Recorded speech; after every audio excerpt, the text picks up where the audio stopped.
many of these new songs, they needed more of a vocal presence, I would say. Writing it was pretty, it went smooth, I would say. But recording the actual vocals, I mean, it was a period of a lot of self-hate and doubt, I would say that. But once we got the takes down, it just felt right, it felt natural to bring in more like different tones of the voice and stuff. You have growl, scream, raspy vocals, you have soft vocals, the whole package, really. That was just a thing that we have to pull off live too. So that's where we're going to get to work after it's released.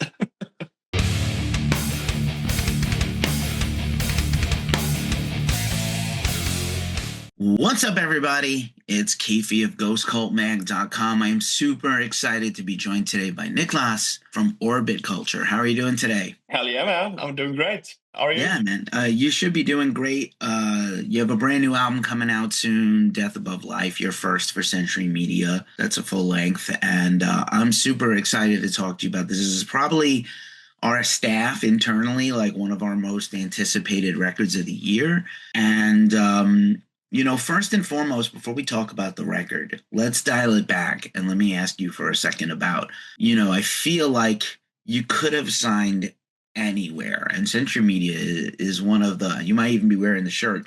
It's a legacy, it's a legacy metal record label, right? They've had so many countless great albums. But, was there, aside from financial, because when, I tell people like signing to a new record label is like the only way to get a raise, like getting a new job, basically. But aside from money, what was the thing that attracted you to Century Media in the first place before you, signed? I think, they chased us for a long time, as some other labels also did. But what Century Media did differently was that, when you're out there meeting people, they usually want to talk business right away, right? And we have never been that band. I mean, the key to Orbit Culture is to get to know us first, like actual humans. And that's what Century Media did. They were coming into our dressing rooms here and there all over the world, and we were like, the fuck are they doing here? But the more we started to talk with them as human beings, it just made sense to get into the business side of it too, and get this deal going. And I think we did the right choice for sure. No, that's awesome. I love to hear that. The personal touch is the way to go. We recommend that to everybody. I often I'm proud to say, it's like the music business. It's not the music friendship, but you want to be able to, trust and respect who you come to work with. So I think this is, a great next step for the band.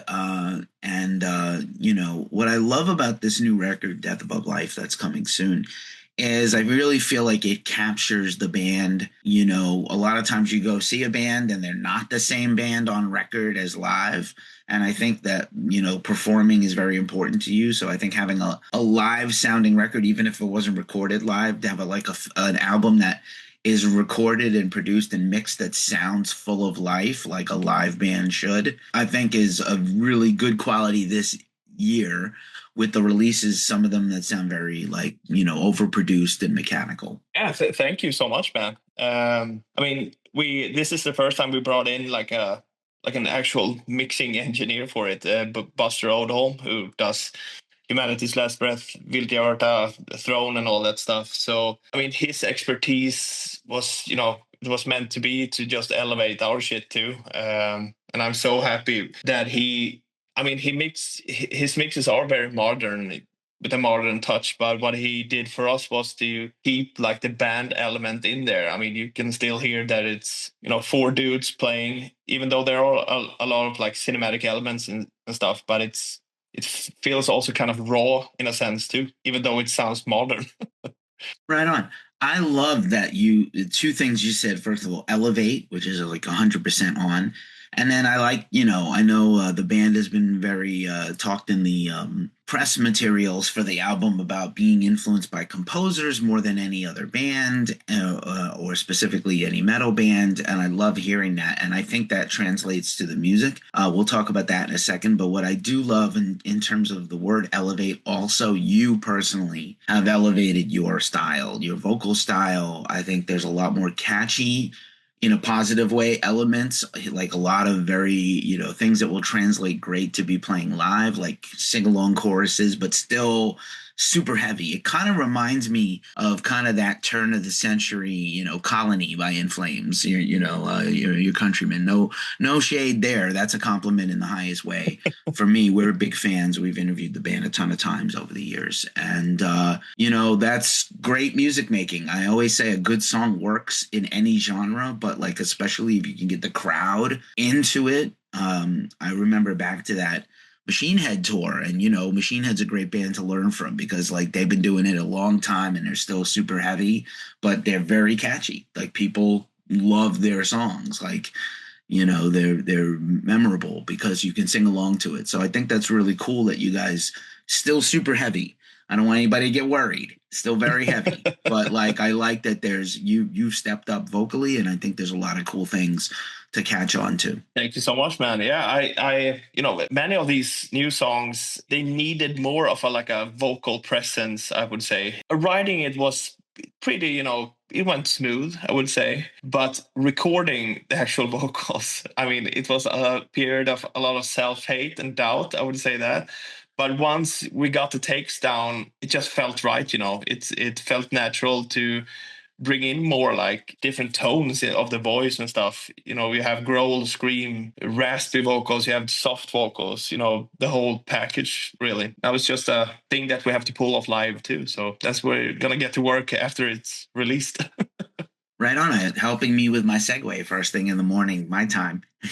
Evening for you. Thank you. The coffee has not kicked in yet. But yeah, that's the thing, right? Live. And I didn't know if you did any extra vocal work or training or ear training to get ready to do this, or as you were writing the songs, like, oh, I have to work on this extra, you've been doing the screamy thing for very long, the brutal screamy thing for a very long time. It's not easy to then switch back and forth. We're seeing a lot of it again, like a resurgence. I didn't know if you did any extra training to get ready to do it. No, I think it was just a matter of because this is the first record that we actually recorded in our rehearsal/studio that we built ourselves. So we, with better tools, I would say, and better just space, it kind of relaxes you. And but as you said, it's hard to switch between the modes because I went into the recording of it thinking that I could scream for 2 hours and then sing for 2 hours after that, but that didn't work at all. So I had to, like, let's say,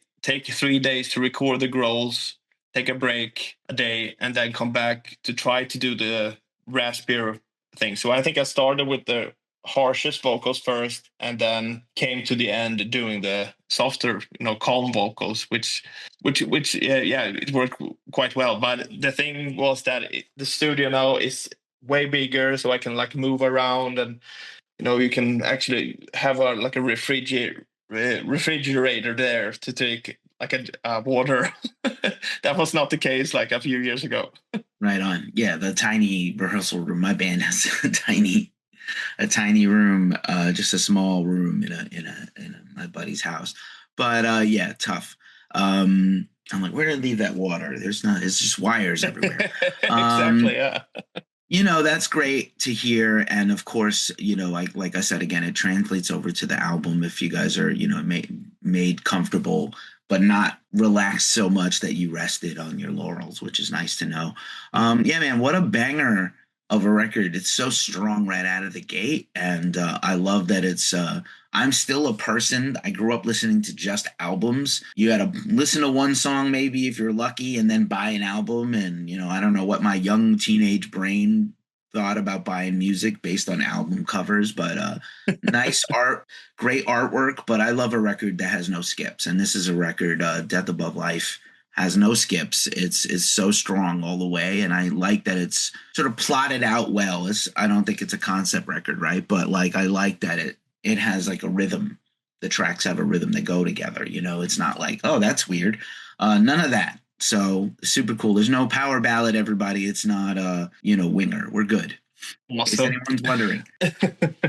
Thank you, man. I think that was also kind of the hard thing about picking singles for it, because as you said, it's not a concept album, but it feels like the songs kind of belong together. So you have to kind of listen to it from the first song to the last to really get the album, how it should be listened to, right?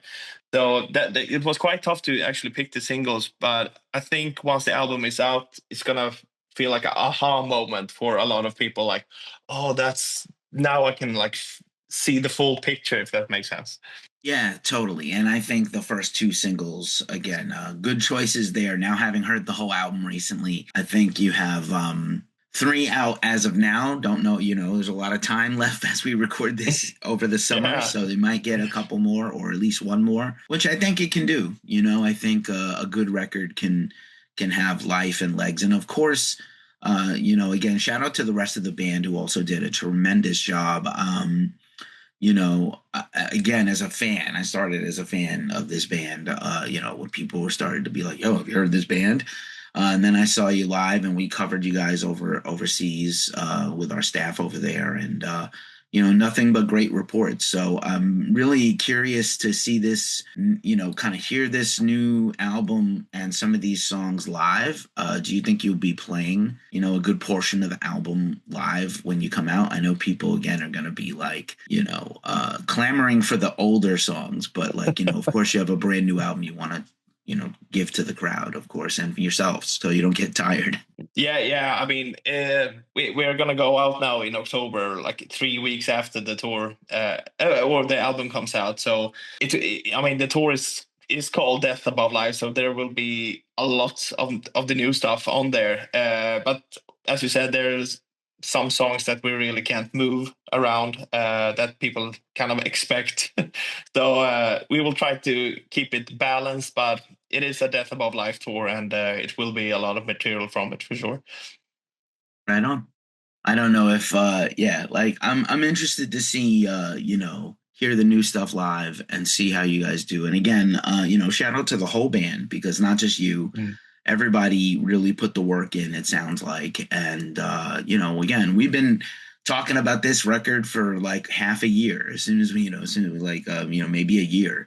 Like, here's one of the records we're looking forward to for 2025. It's weird to even say that it's 2025. Your band has been around for 12 years, and you've even celebrated, like, last year was like the 10 years of the big, the first EP. Obviously you've been through kind of the whole hype thing in the business. I don't think you personally have been affected by it, but like, what have you learned from this experience of going from kind of like an independent band to like now being on Century Media, like, in the business over these years? I think that hype is a good thing. I mean, I would wish it on every band basically, but it comes with some pressure. And I think, but what we are winning from that is that we are from such a small town. So the only pressure that we really see is online. So we do records, we do everything kind of the same as we've always done it. So it really doesn't change like the whole manufacturing of Orbit culture behind the scenes, if that makes sense. But of course, there's things that you have to do that there's more people counting on you and stuff like that. But I think the secret to that is just do what you always done, because that's the reason why you're there in the first place. Sounds like it's helpful to be consistent. I tell people, just show, kind of like sports, just show up every day and do what you're supposed to do. If you do that, you'll probably be okay. It's we're not brain surgeons out here, none of us. We're doing this for a reason. We might be very talented, but like, we're not readers mostly. Sometimes, obviously, you've been consumed with this run up to this record, and you recorded it a while ago. What have you been doing in the meantime? Is the band's rehearsing for the tour? What else do you have going on, in the world of Orbit culture leading up to this release? Yeah, just like we recorded it, and like a day after, when we put the last note down, we sent it off to mixing, and then we ourselves went to on tour to support Bullet for My Valentine and Trivium. So we kind of heard, went through the mixing process of it on the tour bus, which was a new thing to do also. But after that, we came home, had a small break, and then right into the summer festivals, the whole of June, basically. a great run during the summer. We took July off, basically just spending a month here in Sweden, during the summer, which was very nice and very very healthy for us, I think, just to enjoy family life and stuff like that. But now in August, everything, since we're getting closer to the record, we're hungry, doing press here and there, and just enjoying the ride until the big day comes, basically. So we're stoked. Right on. We us too. Again, waiting a long time for this one. Super cool to meet you. Hopefully next time I see you in person. We used to do these in person. It was weird. Definitely. It was a lot better and a little more fun, but I appreciate you so much for making the time today. And, congratulations on Death Above Life coming out October 3rd on Century Media. Niklas of Orbit Culture, thanks for hanging out with us today. I appreciate you, man. Thank you so much, man. Anytime.